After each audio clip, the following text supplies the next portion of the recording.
কিভাবে বাস্তবায়ন হতে পারে জুলাই জাতীয় সনদ? আইনবিদদের পরামর্শ, এ নিয়ে করা যেতে পারে গণভোট। একই সঙ্গে অন্তর্বর্তী সরকার গঠনের মতো সনদ নিয়েও নেওয়া যেতে পারে আপিল বিভাগের মতামত।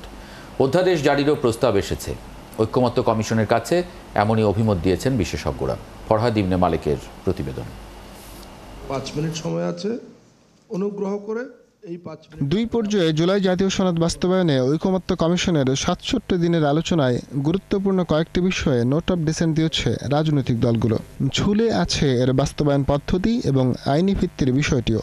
কয়েকটি দলের পরামর্শ ছিল গণভোট করার, আবার কেউ কেউ অধ্যাদেশ জারির কথাও বলেছে কমিশনের আলোচনায়। এমনকি শুধুই গেজেট করার প্রস্তাব দেয় একাধিক দল। সুরাহা করতে না পেরে তাই কমিশন শরণাপন্ন হয়েছে বিশেষজ্ঞদের। প্রায় 3.5 ঘন্টার আলোচনায় 6 জন আইনবিদ বিভিন্ন উপায় বাতলে দেন। আপনি আইনগতভাবে সবচেয়ে ভালো সমাধানের কথা বলেন, গণভোট একটা সবচেয়ে ভালো সমাধান।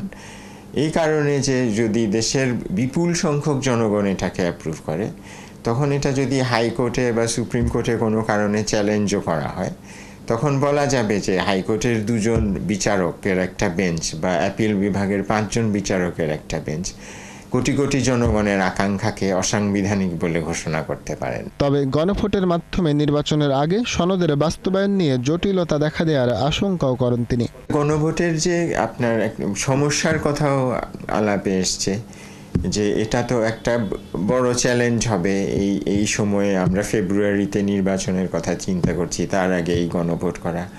আর গণভোটের জিনিসটা হলো যে সবগুলো দল যদি জিনিসটাকে ওন না করে, তখন এই গণভোটটা একটা হয়তো হিতে বিপরীত হয়ে যেতে পারে। অনেক নোট অফ ডিসেন্ট আছে। তো এখন মাঠ পর্যায়ে এটা প্রপারলি মোবিলাইজেশন না হলে গণভোটের ফলাফল কেমন হবে সেটা তো একটা রিস্ক থেকেই যায়। ঐকমত্য কমিশন বলছে চূড়ান্ত সিদ্ধান্তে আসতে আরো কয়েকজনের পরামর্শ নেবেন তারা। দুটো বিষয়ে আমরা বিশেষজ্ঞদের মতামত দিচ্ছি। এটা আইনি ভিত্তি দেওয়া যাবে কিভাবে, আর এটা বাস্তবায়িত হবে কিভাবে। আরো কয়েকজনের সাথে আলাপ করার আমরা সময় নির্ধারণ করার চেষ্টা করছি এই কয়েকদিনের মধ্যেই, এই সপ্তাহের মধ্যেই। 15ই আগস্টের মধ্যে জুলাই সনদ প্রকাশের বাধ্যবাধকতা রয়েছে।